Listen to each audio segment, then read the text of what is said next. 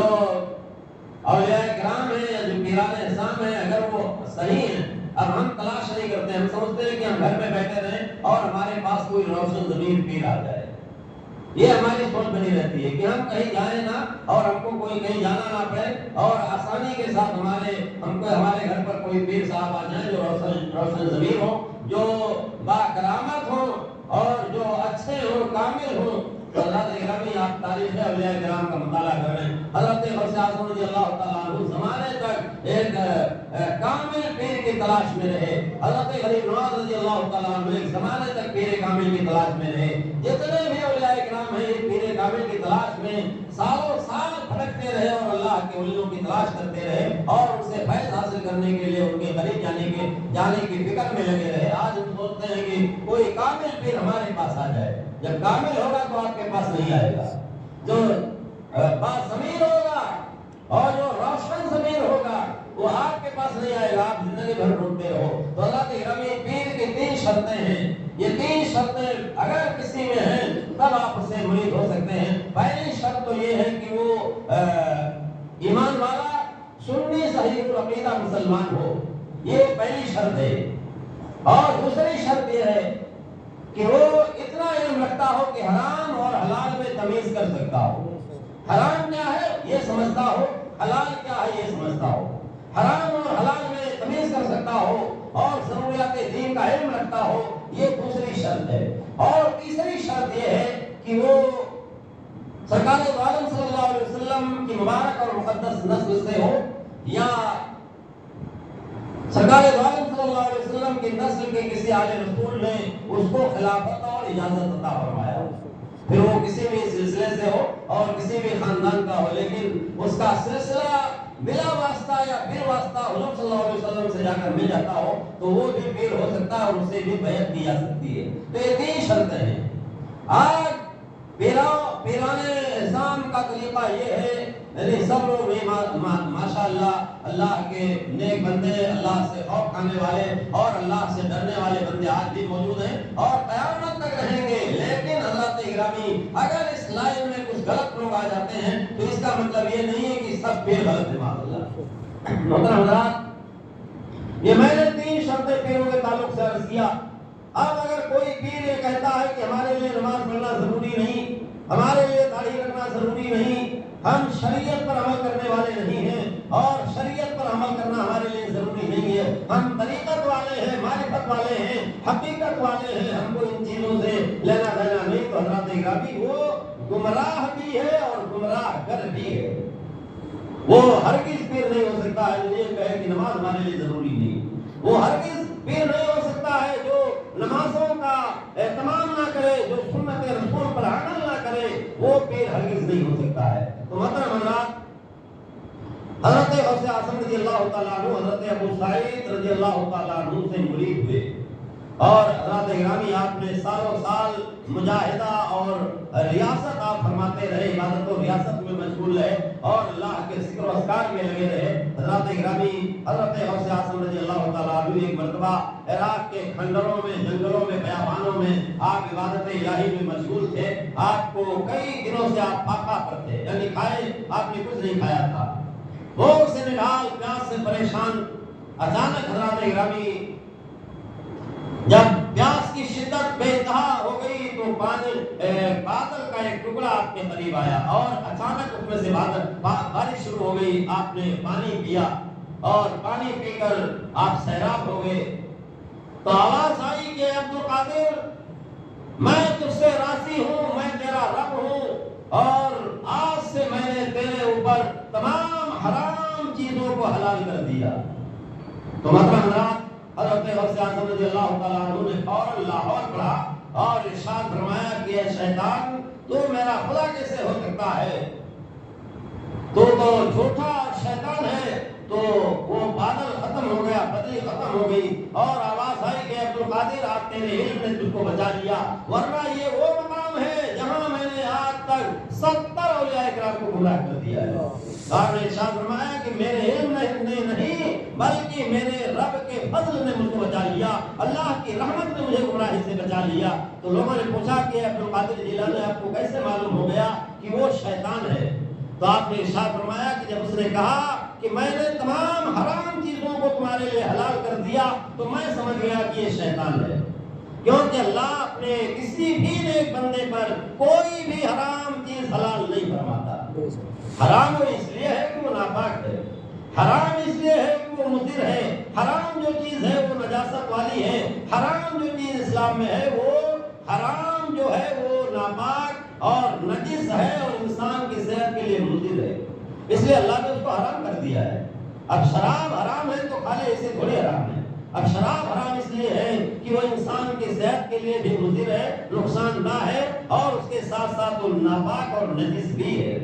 اس لیے اسلام نے اس کو حرام قرار دیا ہے. تو محترم حضرات، حضرت غوث اعظم نے فرمایا کہ جتنی بھی حرام چیزیں ہیں،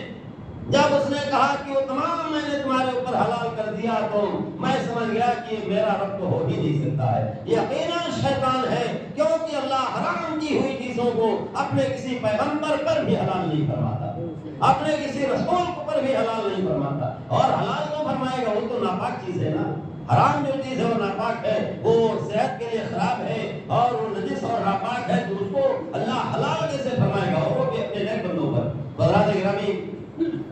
آپ نے دیکھا کہ حضرت غوث اعظم نے فرمایا کہ اللہ اپنے بندوں پر کبھی حرام چیز کو حلال نہیں فرماتا. اب آج کتنے مسلمان ایسے ہیں جو خصوصاً ہمارے پیر صاحبان وہ کہتے ہیں کہ یہ ہمارے لیے ضروری نہیں، نماز ہمارے لیے ضروری نہیں. تو بعض لوگ تو کہہ دیتے ہیں اپنے مریدوں کو بیوقوف بنانے کے لیے ہم تو مکہ شریف میں نماز پڑھتے ہیں. معاذ اللہ، مکہ شریف میں کیسے نماز پڑھیں گے؟ بیٹھے رہیں گے اپنے شہر میں، اپنے گاؤں میں، کہیں گے ہم نماز پڑھتے ہیں مکہ شریف میں جا کر کے، ہماری عبادت وہاں ہوتی ہے، ہم تمہارے ساتھ نماز کیسے پڑھیں گے؟ ہم تو مکہ شریف میں، حرم شریف میں جا کر نماز پڑھتے ہیں. تو محترم حضرات، ایسا نہیں ہو سکتا ہے، یہ ناممکن ہے. حرام جو ہے کوئی مکہ المکرمہ اور مدینہ منورہ میں یہاں بیٹھ کر کے وہاں نماز ہرگز نہیں پڑھ سکتا ہے یہ. اور اس کے لیے ضروری ایک بات اور آپ حضرات سماعت فرما لیں، اگر کوئی یہ دعویٰ کر بھی دے کہ ہم نماز وہاں پڑھتے ہیں، ہماری روحانیت نماز وہاں پڑھتی ہے، تو روح پر نماز فرض ہی نہیں ہے. آپ دیکھیں حضرات گرامی، جب بچہ پیدا ہوتا ہے تو جب تک وہ بالغ نہیں ہوتا ہے تب تک اس کے اوپر نماز فرض نہیں ہوتی ہے. تو بچہ پیدا ہوا تو اس کے اندر روح ہے لیکن اس کے اوپر نماز فرض نہیں ہے.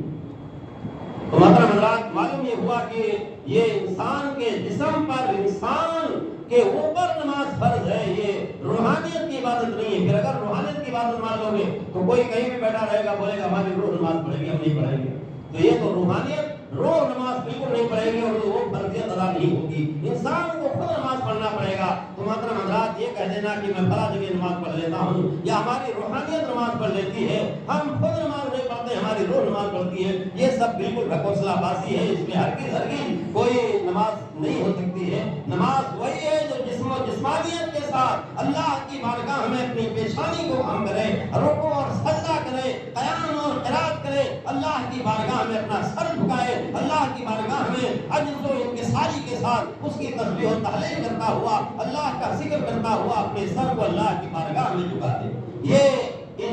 عجز و انکساری کی انتہا ہے کہ آدمی اپنے سر کو اللہ کی بارگاہ میں جھکا دے. یہی وجہ ہے کہ مومن کا سر صرف اللہ کے سامنے جھکتا ہے، اللہ کے علاوہ مومن کا سر کہیں نہیں جھکتا ہے. نہ کسی بادشاہ کے سامنے جھکتا ہے، نہ کسی دربار میں جھکتا ہے، نہ کسی محل میں جھکتا ہے، نہ کسی اور کسی کے سامنے جھکتا ہے. یہ سر صرف اللہ کی بارگاہ میں جھکتا ہے. کیونکہ حضرات گرامی، یہ سجدے کے قابل اور سجدے کا حقدار صرف اللہ ہے، اللہ کے علاوہ کوئی سجدہ کا حقدار نہیں ہے. اس لیے سجدہ صرف مسلمان اللہ کی بارگاہ میں کرتا ہے اور کسی کے سامنے سجدہ نہیں کرتا ہے. تو حضرات گرامی، پورے بدن کے ساتھ سروا سجود ہو جانا، اس کا نام عبادت ہے. تو کوئی کہے کہ میں روحانیت سے نماز پڑھ لیتا ہوں تو بالکل غلط ہے، یہ ہرگز درست نہیں ہے. حضرات گرامی، میں عرض کر رہا تھا کہ حضور غوث اعظم رضی اللہ تعالیٰ عنہ نے پہلے ظاہری علم حاصل فرمایا، اس کے بعد باطنی علم کی طرف توجہ دیا. باطنی علم آپ نے حاصل فرمایا، اس کے بعد عبادت و ریاست میں لگے رہے اور پھر اس کے بعد حضرات گرامی، حضرت غوث اعظم رضی اللہ تعالیٰ عنہ نے لوگوں کو اسلام کی تعلیم دینے کے لیے، اسلام کی تعلیم سے روشناس کرانے کے لیے حضرت غوث اعظم رضی اللہ تعالیٰ عنہ نے مدرسے کی طرف توجہ دیا اور جو مدرسہ نظامیہ تھا آپ نے اس کی طرف توجہ دیا، وہاں تعلیم و تربیت کا انتظام آپ نے فرمایا اور حضرت گرامی ہزاروں لاکھوں طلبہ وہاں اکٹھا ہو کر دینی تعلیم حاصل کرنے لگے اور حضرت غوث اعظم رضی اللہ تعالیٰ عنہ نے مجلس کا بھی اہتمام فرمایا تاکہ جو لوگ پڑھنے والے نہیں ہیں وہ آ کر کے قرآن اور حدیث کی تعلیم حاصل کرے، اور آپ نے بیان کرنا شروع کیا۔ تو بیان کرنے سے پہلے ایک رات آپ نے خواب دیکھا کہ سرکار دو عالم صلی اللہ علیہ وسلم تشریف لائے اور ارشاد فرمایا کہ بیٹے عبد القادر تم اتنے بڑے عالم ہو گئے ہو اور بغداد میں تم بیان نہیں کرتے ہو، بغداد میں بیان کیا کرو۔ حضرت غوث اعظم نے عرض کیا کہ یا رسول اللہ میں ایک عجمی آدمی ہوں، میں عراق کے بڑے بڑے فصحا کے سامنے بیان کیسے کر سکتا ہوں؟ تو آپ نے لعاب دہن، میرے مصطفیٰ نے لعاب دہن یعنی پھول شریف 6-7 مرتبہ لعاب دہن حضرت غوث اعظم کے منہ میں ڈال دیا۔ اور پھر دوسری رات میں حضرت علی تشریف لائے، آپ نے بھی فرمایا کہ بیٹے عبد القادر تم بیان کیا کرو، آپ نے وہی جملہ عرض کیا تو حضرت علی نے 6 مرتبہ لعاب دہن عطا فرمایا۔ اور حضرت گرامی حضرت غوث اعظم عرض کرتے ہیں کہ میں نے پوچھا اے علی شیر خدا اے جد امجد، آپ نے 6 مرتبہ کیوں لعاب دہن عطا کیا؟ مصطفیٰ جان رحمت نے تو 7 مرتبہ لعاب دہن عطا فرمایا تھا۔ تو حضرت علی نے فرمایا کہ اے عبد القادر بیٹے میں نے ادباً اور احتراماً 1 مرتبہ لعاب دہن کم ڈالا ہے۔ آپ توجہ فرما لیجئے کہ حضرت گرامی حضرت غوث اعظم رضی اللہ تعالیٰ عنہ نے خواب دیکھا، پہلی رات کو سرکار مدینہ صلی اللہ علیہ وسلم کو 7 مرتبہ لعاب دہن آپ نے عطا کیا، اور دوسری رات میں حضرت علی کو خواب میں دیکھا تو حضرت علی نے 6 مرتبہ لعاب دہن عطا کیا۔ اور جب حضرت عبد القادر جیلانی نے سوال کیا اس کے بارے میں کہ آپ نے 6 مرتبہ کیوں دیا لعاب دہن، تو آپ نے فرمایا کہ میرے آقا نے 7 مرتبہ لعاب دہن دیا ہے تو میں نے آدمہ نے 1 مرتبہ کم کر دیا۔ اب یہ خواب حضرت غوث اعظم نے دیکھا پہلی رات، اور دوسری رات میں خواب میں حضرت علی آئے تو حضرت علی کو کیسے معلوم کہ لعاب دہن اللہ کے نبی نے 7 مرتبہ دیا ہے؟ حضرات گرامی اسی لیے کہتے ہیں کہ اللہ کے ولیوں پر اور اللہ والوں پر ہر راز منکشف ہوتا ہے اور روشن ضمیر ہوتے ہیں۔ اللہ ان کو اتنی طاقت عطا فرماتا ہے، اتنی روحانیت عطا فرما دیتا ہے کہ وہ بند آنکھوں سے تمام چیزوں کا نظارہ کیا کرتے ہیں۔ حضرات گرامی یہی وجہ ہے کہ حضرت عبد القادر جیلانی ارشاد فرماتے ہیں کہ میں اللہ کے تمام شہروں کو اور ساری دنیا کو میں اس طرح دیکھتا ہوں جیسے تم اپنے ہاتھ کی ہتھیلی پر کوئی ایک دانہ لے کر دیکھتے رہتے ہو۔ اور حضرت غوث اعظم فرماتے ہیں کہ میں اللہ کے اشاروں کو اس طرح دیکھتا ہوں جیسے تمہارے سامنے دسترخوان پر کھانا رکھا ہوتا ہے اور تم دیکھتے ہو، اسی طرح میں ساری دنیا کو اپنی نگاہوں کے سامنے دیکھتا ہوں۔ حضرات گرامی یہ شان حضرت غوث اعظم رضی اللہ تعالیٰ عنہ کی ہے۔ آپ نے اس کے بعد بیان کرنا شروع کر دیا۔ حضرت غوث اعظم رضی اللہ تعالیٰ عنہ کی ایک مشہور کرامت یہ تھی کہ آپ کے مجمع میں، آپ کی مجلس میں 70 ہزار لوگوں کا مجمع رہتا تھا، لیکن آپ کی آواز بغیر مائک کے، بغیر لاؤڈ اسپیکر کے، بغیر کسی آلہ کے اس زمانے میں چیزیں نہیں تھیں، تو حضرات گرامی حضرت غوث اعظم کی آواز 70 ہزار مجمع میں یکساں سنائی پڑتی تھی، یعنی جو آگے جتنا لوگ سنتے تھے اتنا ہی پیچھے سے لوگ بھی سن لیتے تھے۔ یہ حضرت غوث اعظم رضی اللہ تعالیٰ عنہ کی عظیم الشان کرامت ہے۔ حضرات گرامی حضرت غوث اعظم رضی اللہ تعالیٰ عنہ کے واضح بیان کو سن کر ہزاروں لوگ روزانہ آپ کی خدمت میں حاضر ہوتے اور اپنے گناہوں سے تائب ہو کر، اپنے گناہوں سے معافی مانگ کر کے اور اللہ کی بارگاہ میں توبہ اور استغفار کر کے اللہ کی عبادت و ریاضت میں لگ جاتے۔ اس طرح حضرات گرامی حضرت غوث اعظم رضی اللہ تعالیٰ عنہ نے اور کفر اور ضلالت کی تاریکی کو مٹا کر آپ نے اسلام کی شمع کو منور فرمایا، اسلام کی شمع کو روشن کیا اور پوری زندگی اسلام کی شمع کو آپ جلاتے رہے۔ حضرت غوث اعظم رضی اللہ تعالیٰ عنہ کی بے شمار کرامتیں انشاءاللہ آپ حضرات آئندہ جمعہ کو بھی سماعت فرمائیں گے۔ ایک ضروری مسئلہ آپ حضرات گرامی سماعت فرما لیں۔ 11ویں شریف کے نیاز